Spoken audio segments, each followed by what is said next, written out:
Assalamualaikum warahmatullahi wabarakatuh.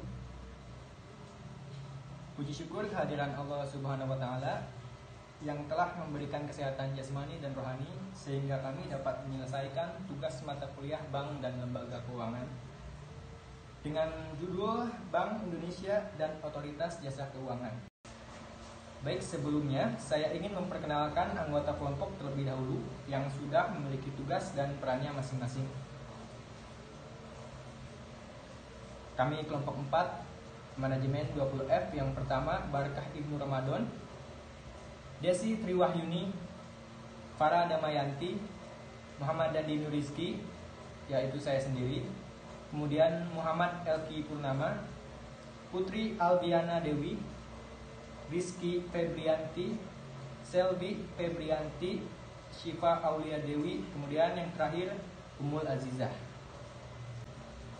Pada kesempatan kali ini, untuk memperdalam lagi penjelasan mengenai BI dan OJK, mari kita simak dan dengarkan penjelasan dari para pemateri yang akan disampaikan oleh Saudara Elki Purnama, Saudari Selvi Febrianti, dan juga Umul Azizah. Baik, untuk waktu dan tempat saya persilakan kepada pemateri untuk menyampaikan materinya. Assalamualaikum warahmatullahi wabarakatuh. Perkenalkan, nama saya Umul Azizah dari kelas M20F. Di sini saya akan menceritakan sejarah Bank Indonesia.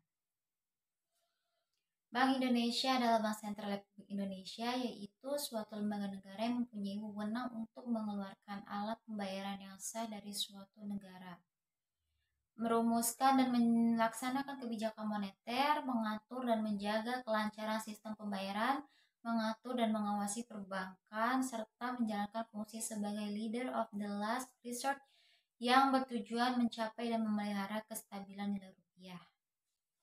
Bank Indonesia pertama kali didirikan pada tahun 1953, tepatnya tanggal 1 Juli 1953. Setelah diberlakunya Undang-Undang Pokok Bahasa Indonesia, Presiden Soekarno kala itu mendirikan Bank Indonesia dalam rangka menasionalisasikan perbankan yang ada di Indonesia.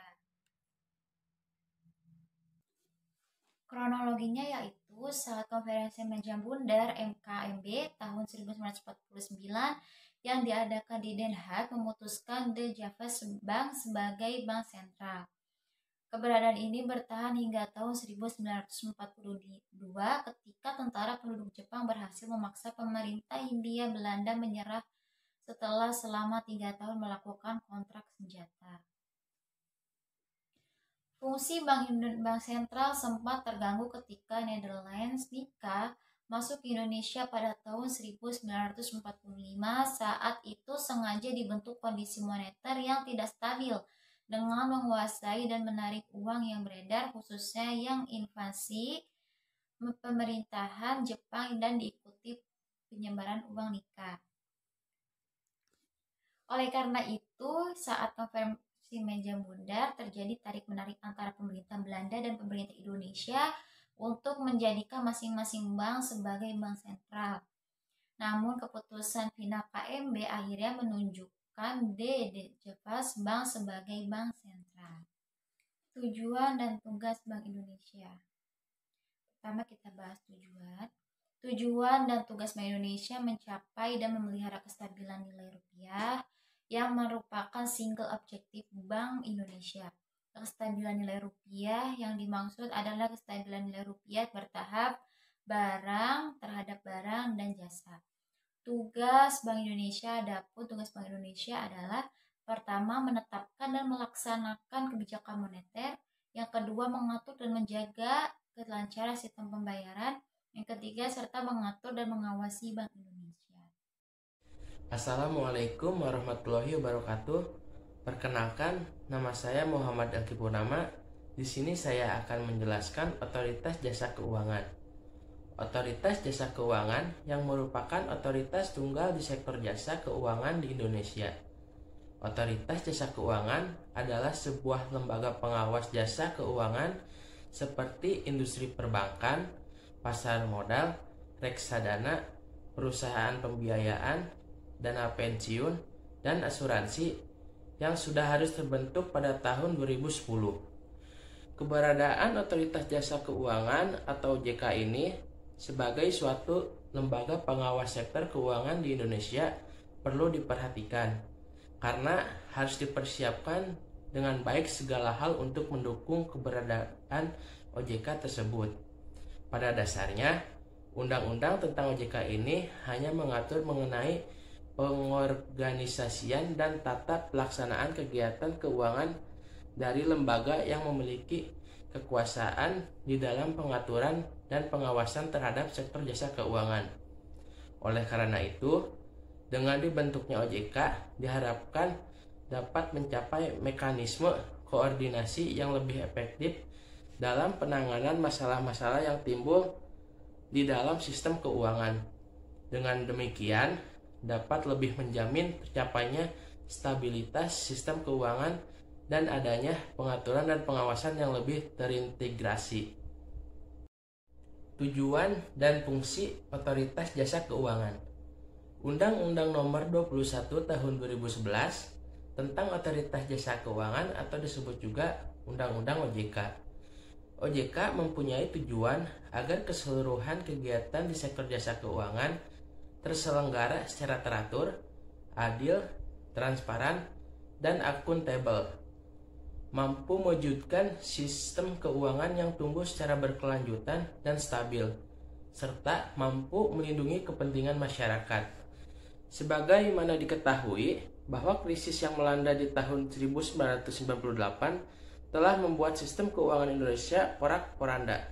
Sejak itu, maka lahirlah kesepakatan untuk membentuk Otoritas Jasa Keuangan yang menurut undang-undang tersebut harus terbentuk pada tahun 2002. Meskipun OJK dibadani berdasarkan kesepakatan dan diamanatkan oleh undang-undang, nyatanya sampai dengan tahun 2002 draft pembentukan OJK belum ada. Sampai akhirnya Undang-Undang Nomor 23 Tahun 1999 tentang Bank Indonesia direvisi menjadi Undang-Undang Nomor 24 Tahun 2004 yang menyatakan tugas BI adalah mencapai dan memelihara kestabilan nilai rupiah. Kemudian, pada tanggal 27 Oktober 2011, RUU OJK disahkan oleh DPR dan selanjutnya pemerintah mengesahkan Undang-Undang Nomor 21 Tahun 2011 tentang OJK dalam Lembaran Negara Republik pada tanggal 22 November 2011. OJK berkedudukan di Ibu Kota Negara Kesatuan Republik Indonesia dan berfungsi menyelenggarakan sistem pengaturan dan pengawasan yang terintegrasi terhadap keseluruhan kegiatan di dalam sektor jasa keuangan.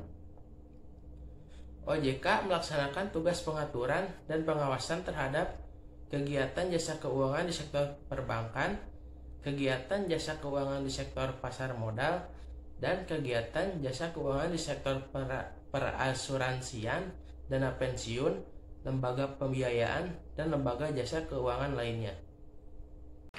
Wewenang OJK 1. Menetapkan peraturan perundang-undangan di dalam sektor jasa keuangan. Kedua, menetapkan peraturan dan keputusan OJK. Ketiga, menetapkan peraturan mengenai pengawasan di sektor jasa keuangan. Keempat, menetapkan peraturan mengenai pelaksanaan tugas OJK. Kelima, menetapkan peraturan mengenai tata cara penetapan tertulis terhadap lembaga jasa keuangan dan pihak tertentu. Keenam, menetapkan peraturan mengenai tata cara penetapan pengelola struktur pada lembaga jasa keuangan. Peran Bank Sentral. 1. Bank Indonesia memiliki tugas untuk menjaga stabilitas moneter, antara lain melalui instrumen suku bunga dalam operasi pasar terbuka. Kedua, Bank Indonesia memiliki tugas vital dalam menciptakan kinerja lembaga keuangan yang sehat, khususnya perbankan. Ketiga, Bank Indonesia memiliki kewenangan untuk mengatur dan menjaga kelancaran sistem pembayaran. Keempat, Bank Indonesia dapat mengakses informasi yang dinilai mengancam stabilitas keuangan. Kesimpulannya adalah, Bank Indonesia merupakan bank yang sangat berperan bagi perekonomian nasional. Peran Bank Indonesia dalam perekonomian nasional bisa kita lihat dalam Undang-Undang Nomor 23 Tahun 1999 yang berbunyi bertindak sebagai pemegang kas pemerintah. Walaupun OJK telah mengambil sebagai tugas dari Bank Indonesia, namun Bank Indonesia tetap memiliki akses ke perbankan dan pihak lain dengan wewenangnya yang masih melekat, terutama di bidang sistem pembayaran, sehingga dalam rangka penegakan regulasi sistem. Sekian, terima kasih.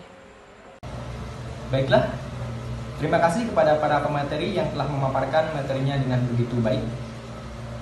Demikianlah beberapa hal yang bisa kami sampaikan. Sebelumnya kami mohon maaf yang sebesar-besarnya kepada teman-teman sekalian apabila di dalam penyampaian tadi mungkin ada kesalahan kata atau beberapa pernyataan yang menyinggung teman-teman sekalian.